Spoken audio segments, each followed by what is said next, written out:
Welcome to the next section of Chapter 9, Section 9.2, where we are going to be estimating a population mean or average. You can read through these if you want to by hitting pause, but we're going to go through them one at a time, so we'll touch on them as we hit. Our first objective is to obtain a point estimate for the population mean. A point estimate is the value of a statistic. Remember, a statistic is what you get from a sample that estimates the value of a parameter. And so a parameter is connected to a population, a statistic is connected to a sample. Works out nice alphabetically or alliteratively, right? Statistic S, sample S, parameter P, population P. Okay?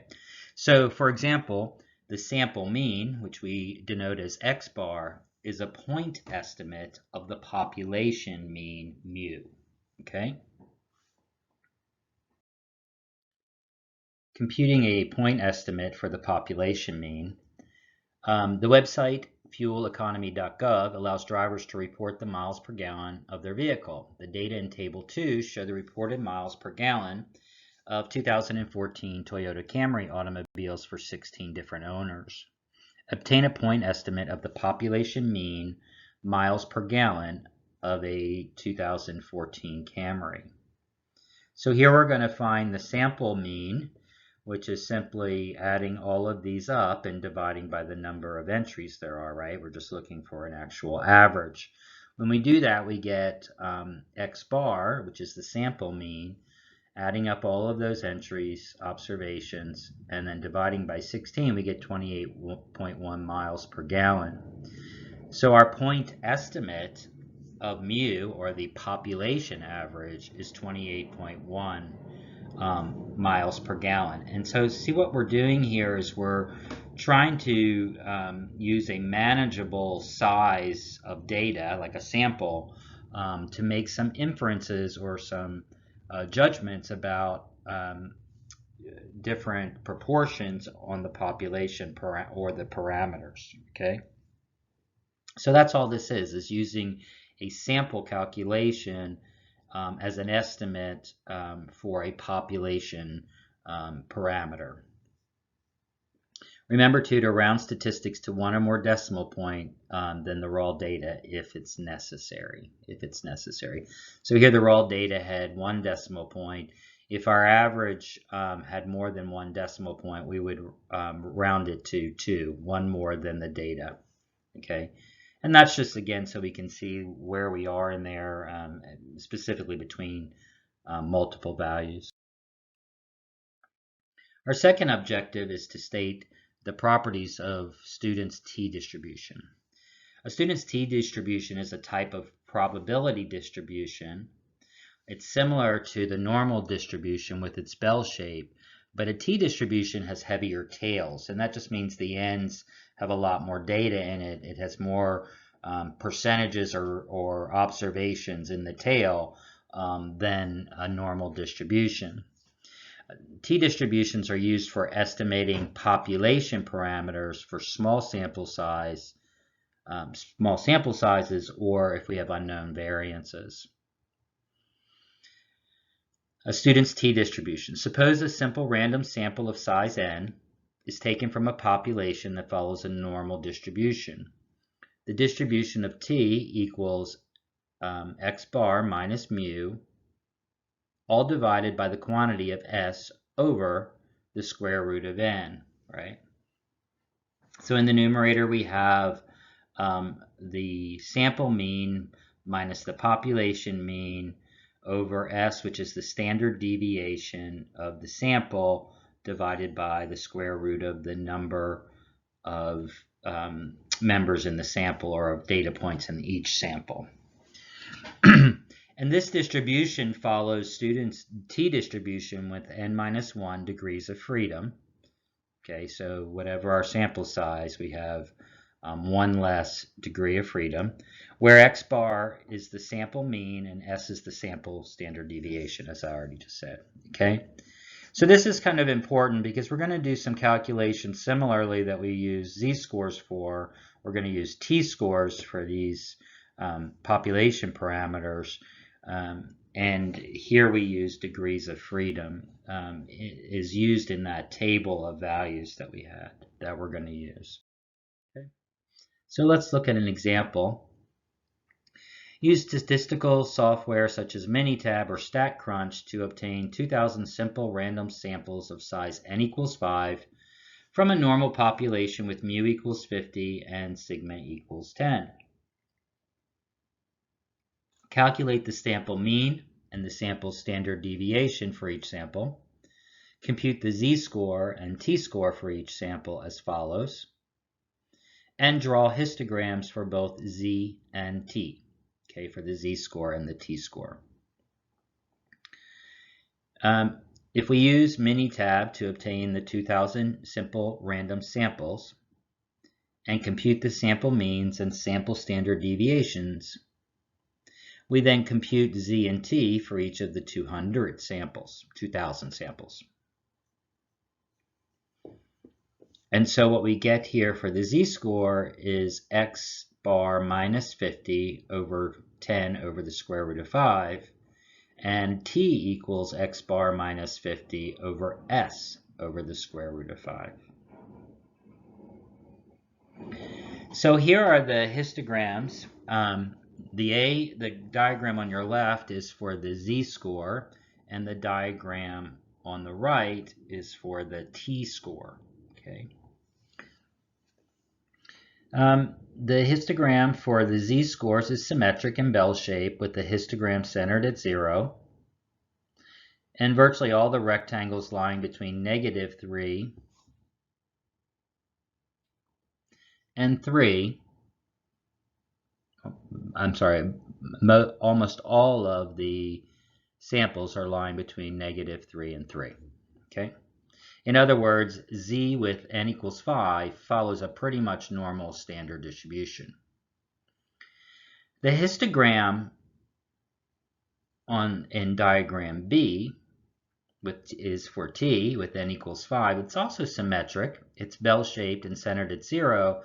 But notice that the tails have the tails are longer, meaning the data is more dispersed out to the right and to the left.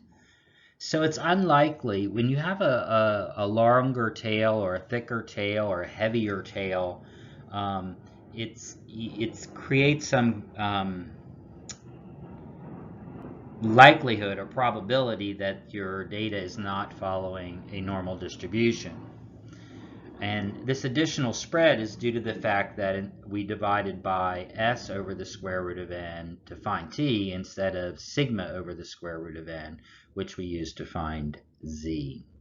Okay, so here we're using the population parameter, and here we're using the sample statistic for standard deviation. If we repeat this exercise for samples of size n equals 10, we get the figures below. And it's hard to see because we've already moved on, but the figure for z-score is still symmetric. Everything's between -3 and 3. And we know with the z-scores what we've learned already is that as we increase the number of samples, we get to a more and more standard normal distribution. In B, we still have we have a symmetric figure. It's bell-shaped and centered at 0, but it still has the longer tails. You can see them going out much further out here and out here. So the data is more dispersed for T again, and than it is for the z-score. So again, because we have these longer tails, these thicker tails, it doesn't appear that we have a normal distribution. Something important to notice about this, though, as the distribution of t with n equals 10, this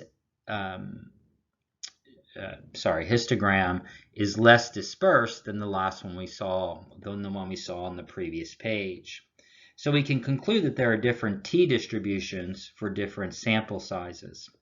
In addition, the spread in the distribution of t decreases as the sample size increases. Okay, so it can be shown that as the sample size n increases, the distribution of t behaves more and more like a standard distribution.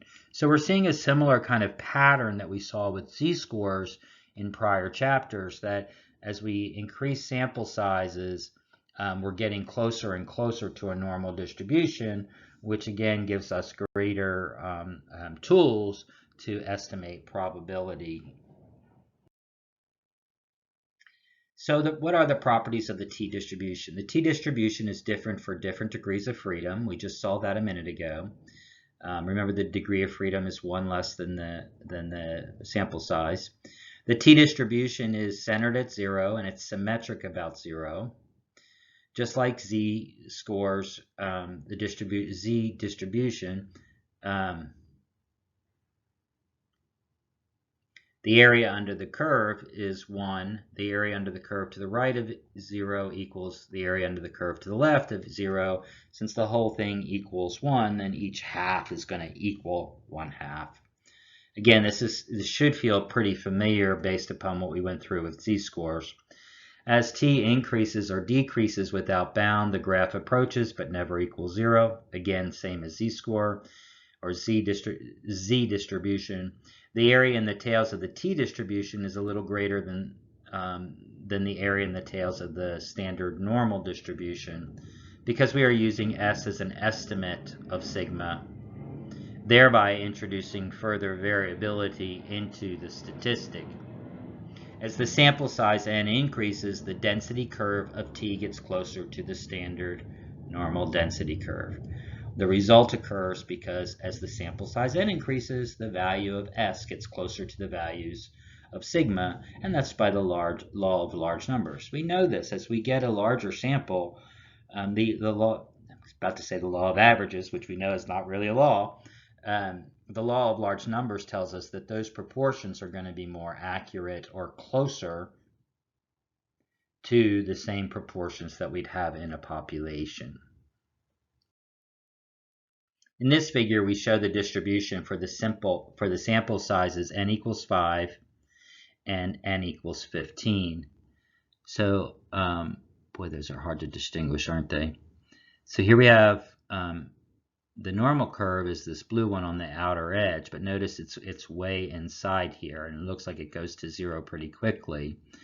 And then the second one should be n equals 5, and then the third one in the very middle is n equals 15. Okay.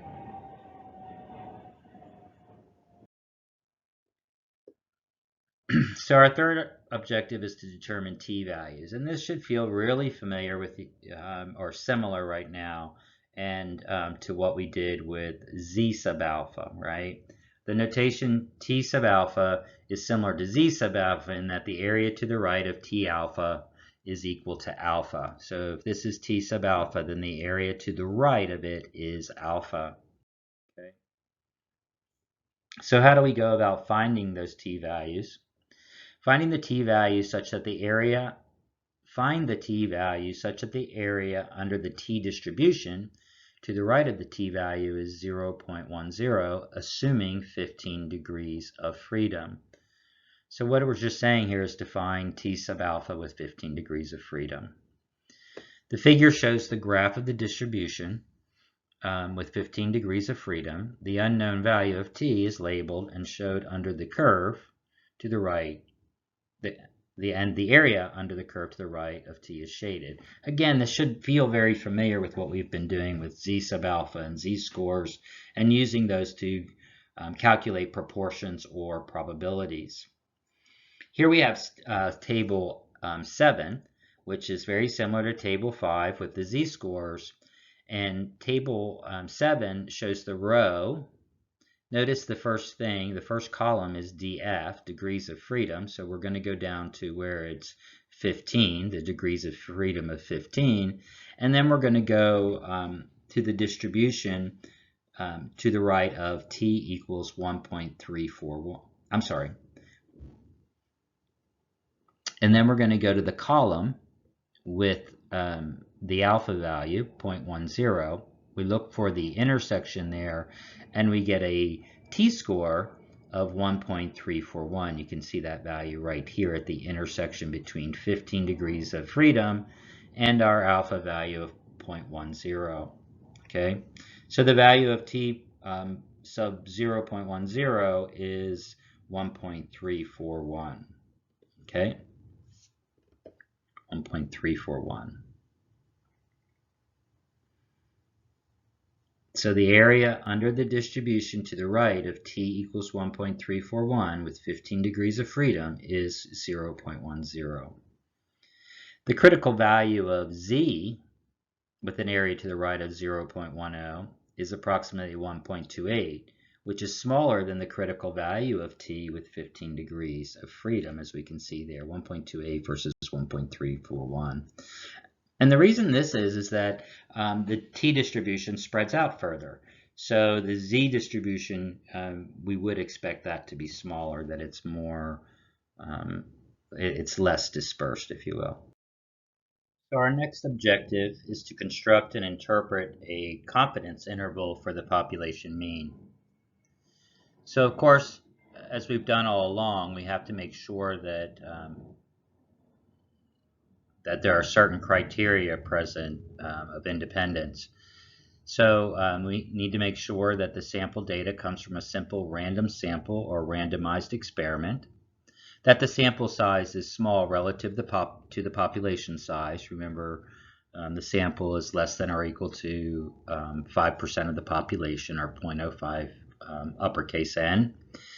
And the data comes from a population that is normally distributed, or the sample size has to be large so that the sample is also normalized.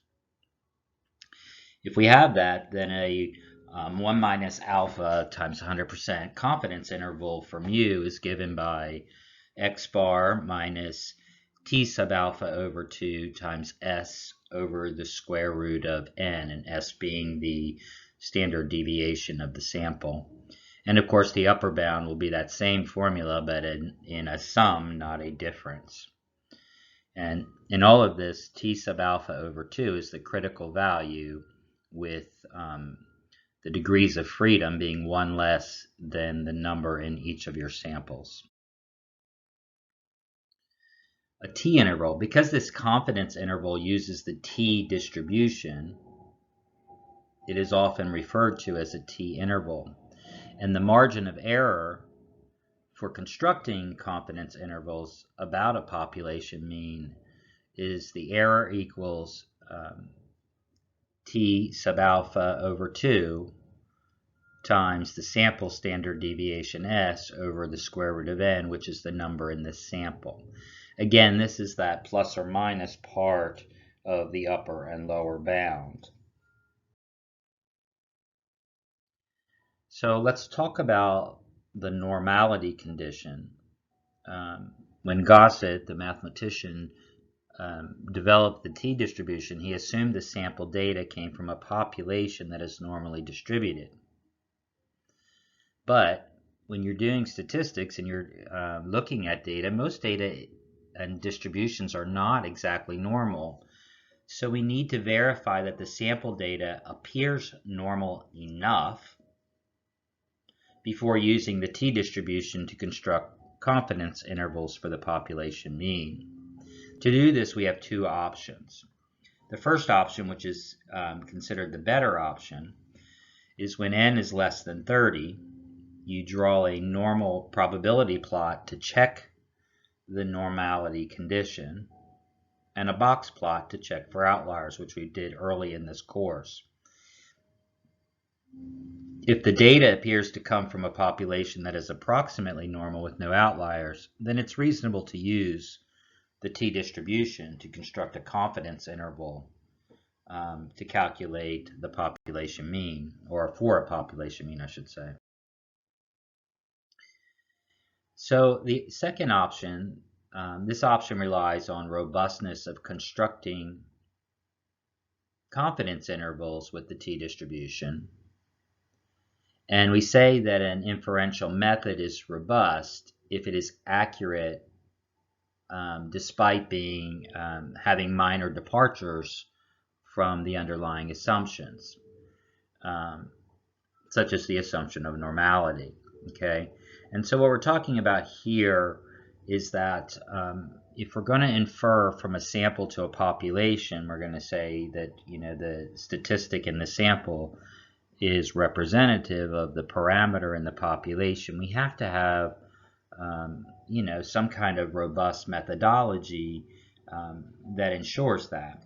So if the sample size is less than 15, use the student's t-distribution to construct confidence intervals about a population mean if the sample data are symmetric and there are no outliers. That means that we should have a normalized curve and that the data shouldn't be skewed left or right. It should be symmetric. This condition may be verified with a box plot. The median should be in the middle of the box and the whiskers should be of equal length. If you're doing sample size between 15 and 30, we can use the student's t-distribution to construct confidence intervals about a population mean, provided the sample data does not have any extreme skewedness and no outliers. If our sample sizes are above 30, we can use the student's t-distribution to construct confidence intervals about a population mean, even for skewed distribution. This relies on what we learned in a prior chapter about the central limit theorem for the distribution of the sample mean to be approximately normal, and the law of large numbers. Remember, as we increase the size of samples, we get a more normalized shape and distribution shape for our distribution curves. So let's look at an example. We're going to use the same table and concept that we did before, looking at miles per gallon of a 2014 Toyota Camry. We have the same table of data from 16 owners, and we want to construct a 95% confidence interval for the mean miles per gallon for this 2014 Toyota Camry, and then of course we always want to interpret the results. Okay, so basically we want to verify that we have random data and sample size. Then we're going to compute the values of X bar and S. That's the sample mean and sample standard deviation. We'll use those then to calculate the lower and upper bounds and interpret the results. So based on what we just talked about how do we determine if it's normalized or not, we do know it's from a random sample. We do know that it's likely to be less than 5% of the population. But we do draw a normal probability plot and a box plot for the data in Table 2. If we look at the z-scores, the expected z-score is 0.954, which correlates strongly with the confidence interval. And we look like we're relatively, well, this looks a little bit skewed right. But here, okay, so because the 0.954 is greater than 0.941, now this is the data from Table 6. This is based upon the sample size. This is the critical value for a sample size of 16. Okay, it is reasonable to conclude that the sample data from a population that is normally distributed. The box plot does not reveal any outliers. So the requirements for constructing the confidence interval are satisfied using the first option. If we try to use the second option to assess the model requirements, the box plot suggests the distribution of the sample data is skewed right. Because if you look at that box plot, the median is left of center in the box with no outliers. Because the sample size is 16 and the skewedness is not extreme, we still have the requirements for constructing the confidence interval using option 2. So either of the options we used, 1 or 2, they both would have worked here to allow us to go forward and construct the confidence. So we determined the sample mean, x bar, in a previous example to be 28.1. That was early in this section of this video. And then using a calculator, the sample deviation is S equals 2.38 miles per gallon. For a 95% confidence interval, we know that alpha is going to equal 0.05. That's 1 minus the 0.95. The sample size was 16, n equals 16. If we divide alpha by 2, we get 0.025. And we have 15 degrees of freedom, which is the size of n, the size of the sample, minus 1. Okay? So now using table 7, we find that t sub 0.025 with 15 degrees of freedom equals equals 2.131, okay? And that's to find our t-score there. Okay, so the next step is to calculate the upper and lower bonds. The lower bonds is the difference, the upper bond is the addition of this factor, and so it's x bar minus the 2.31 times 238 over the square root of 16. 2.38 is the standard deviation over the square root of n. And so we get upper bonds of 26.83. I'm sorry, that's lower bond. And an upper bond by adding that number of 29.37. And so we are 95% confident that the mean miles per gallon of all 2014 Toyota Camry cars is between 26.83 and 29.37. Okay, so it's a little bit complicated about proving this, that we can use it, but we've used those skills early on in our course, building the box plots and the population distributions with histograms, etc. So most of this should be familiar. And then we're just using the table values. That's very familiar to what we did with z-scores as well. If we do the technology solution again, we still have to verify the data, so that would be the same. And here we have a report from Minitab using the data in table 2. And notice that Minitab reports the upper and lower bonds in order, lower to upper. The lower bond is 26.83. The upper bond is 29.37. And so from this data, we can see that we are 95% confident that the mean miles per gallon of all 2014 Toyota cars, it's the same statement. I'm sorry, I'm not reading very well here. Non-parametric procedures. Remember, parameters are the data connected to a population. What should we do if the requirements to compute a t-interval are not met? So one thing we could do is to increase the sample size beyond 30, or we could try to use non-parametric procedures. Okay, now non-parametric procedures typically don't require normality, and the methods for calculating or using non-parametric procedures are also resistant to outliers. A third option is to use resampling methods, such as bootstrapping, which will be introduced later. I'm not sure if we actually cover bootstrapping in this course. I guess we'll have to wait and see. Sorry about that. So our last objective for the course is to determine the sample size needed to estimate the population mean within a specified margin of error. The sample size required to estimate the population mean mu with a level of confidence 1 minus alpha times 100% with a specified margin of error E is given by the following formula. Okay, and so the number in the sample size would equal z sub alpha over 2 times s, the standard deviation, all over E, the margin of error. And as we always round up, no matter what n is, we always round up to the next highest whole number. So let's look at our last example. We again consider the problem of estimating miles per gallon of a 2014 Toyota Camry.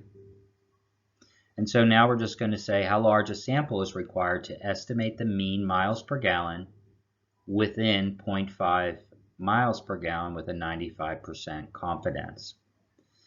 So we substitute the values that we had discovered in prior problems and this new error, which is within 0.5 miles. The standard deviation was 2.38. The z sub alpha over 2 is 1.96. And so when we plug these into the calculator, and when we calculate these and then square it, we get 87.04, which of course we round up to 88.